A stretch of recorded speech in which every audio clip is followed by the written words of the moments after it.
हरे कृष्णा। आप सभी का मेरे YouTube चैनल पर हार्दिक स्वागत है।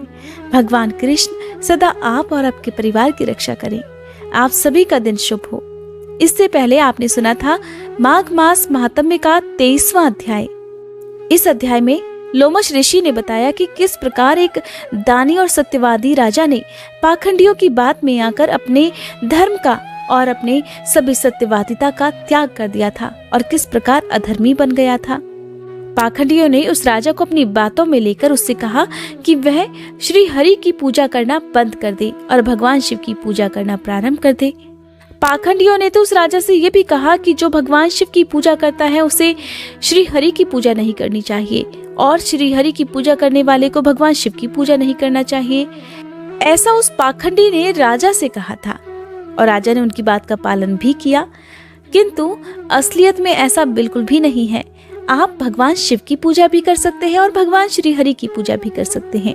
लोमश ऋषि बताते हैं कि जब उस राजा की मृत्यु हो गई तब पहले तो वह तामिश्र नामी नरक में गया और फिर अंध तामिश्र नरक में, जहाँ पर वह अति दुखों को प्राप्त हुआ। फिर महारौरव, फिर कालसूत्री नामक महानरक में गया और फिर वह मूर्छित हो गया। जब उसे चेतना आई तब चेतना आने पर तापन और संप्रतापन नाम के नरक में गया। इस तरह अनेक दुखों को भोगता हुआ वह प्रताप नाम के नरक में गया। तब काकोल, कुड़पल, पूर्व मृतिका, लोह शंकु, मृजीप आदि नरकों में होता हुआ वह असीपत्र वन में पहुंचाया गया, जहां पर लोह धारक आदि नरकों में उसे फिर से गिराया गया।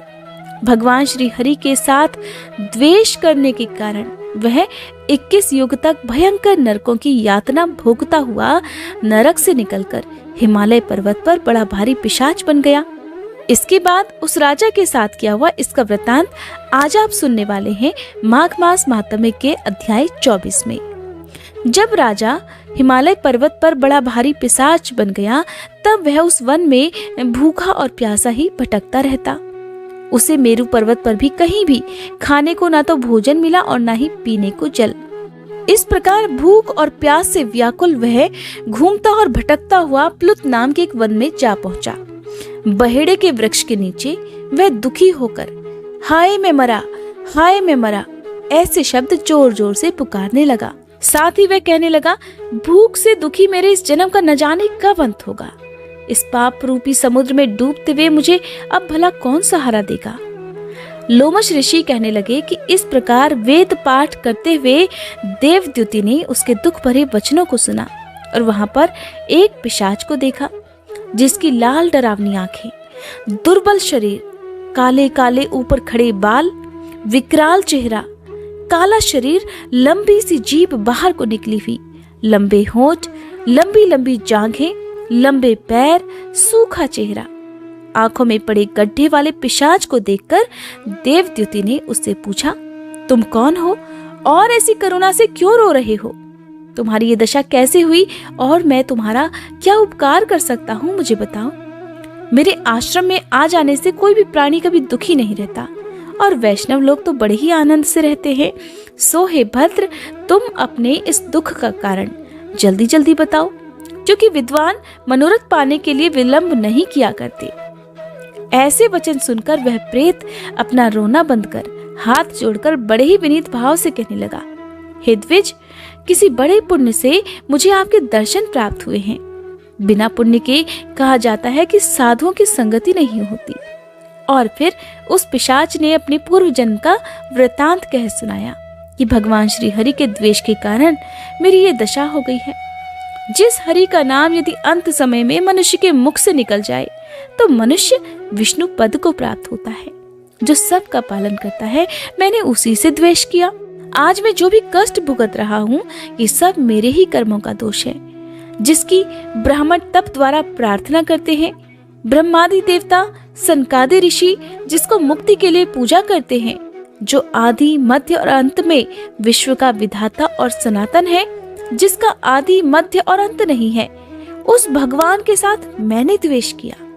जो कुछ पुण्य किए मैंने अपने पहले जन्म में किए थे, वह सब विष्णु भगवान की द्वेष रूपी अग्नि में भस्म हो गए। यदि किसी प्रकार मेरे इस पाप का नाश हो जाए तो मैं भगवान श्री हरि के सिवाय फिर किसी देवता का पूजन नहीं करूंगा। श्री हरि भगवान से द्वेष कर मैंने बहुत दिनों तक नरक की यातना भोगी और अब मैं पिशाच योनि में पड़ गया हूँ। इस समय मैं किसी अच्छे कर्म के योग से ही आपके आश्रम में आया हूँ, जहाँ पर आपके सूर्य रूपी दर्शन ने मेरे दुख समान अंधकार को दूर कर दिया है। अब आप ही कोई ऐसा उपाय बताइए जिससे मेरी यह पिशाच योनि दूर हो सके, क्योंकि सज्जन पुरुष उपकार करने में बिल्कुल देर नहीं करते हैं। देवद्युति कहने लगे कि इस प्रकार यह माया देवता, मनुष्य, असुर सबकी स्मृति को मोहित कर देती है, जिससे धर्म का नाश करने वाला द्वेष उत्पन्न हो जाता है। जगत के उत्पन्न करने, रक्षा करने और नाश करने वाले जो सब प्राणियों की आत्मा है, उनसे भी लोग द्वेष करते हैं। जिनके अर्पण करने से सभी कर्म सफल हो जाते हैं, उनकी भक्ति से मुख मोड़ने वाले मूर्ख कौन सी गति को प्राप्त नहीं होते। चारों वर्णों का वेदोक्त हरि का भजन करना ही सबसे उत्तम है, अन्यथा कुमार्ग में चलने वाले मनुष्य नरक भुगतते हैं। इसी कारण वेद विरुद्ध कर्मों को त्याग देना चाहिए। अपनी बुद्धि से बचे हुए धर्म के मार्ग पर चलने से मनुष्य परलोक के पथ का भी नाश करते हैं। वह वेद, देवता और ब्राह्मणों की निंदा करते हैं। झूठे मन कल्पित शास्त्रों को मानने वाले नरक में जाते हैं। देवाधिदेव विष्णु से विमुख होने वाले नरक में जाते हैं, जैसे द्रविड़ देश का राजा नरक में गया। इस कारण कभी भी इनकी निंदा नहीं करनी चाहिए और वेद में ना कही गई क्रिया को भी कभी नहीं करना चाहिए। लोमश ऋषि कहने लगे, ऐसा कहने पर मुनि ने उस पिशाच को सुमार्ग बतलाया कि माघ मास में तुम प्रयाग में जाकर स्नान करो, उससे तुम्हारी वह पिशाच योनि समाप्त हो जाएगी।